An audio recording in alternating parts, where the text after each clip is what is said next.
السلام علیکم سامعین، 17 سفر المظفر کی تاریخ شروع ہو چکی ہے۔ 3 ستمبر ہے۔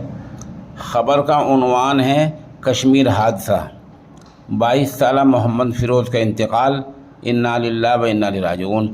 خبر کے لیے امام خطیب قاری شاہ محمد غفران قاسمی نالوی ہمارے رابطے میں ہیں۔ وہ بتا رہے ہیں کہ مغربی اتر پردیش کے ضلع شاملی کے قصبہ ایلم کا ایک نوجوان ریاست کشمیر میں حادثے کا شکار ہو کر لقمہ اجل ہو گیا ہے۔ نوجوان کی موت سے گھر والوں میں غم کا ماحول ہے۔ اطلاع کے مطابق ایلم کے بابو کا 22 سالہ بیٹا فیروز کپڑا بیچنے کے کاروبار کے لیے کشمیر گیا تھا۔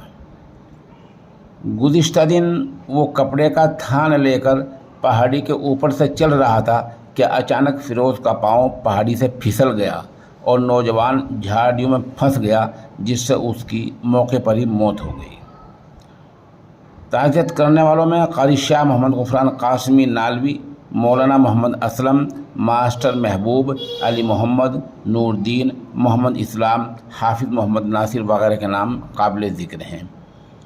سامعین سے مرحوم کی مغفرت، درجات کی بلندی اور پسماندگان کے لیے صبر جمیل کی دعا کی درخواست کی جاتی ہے۔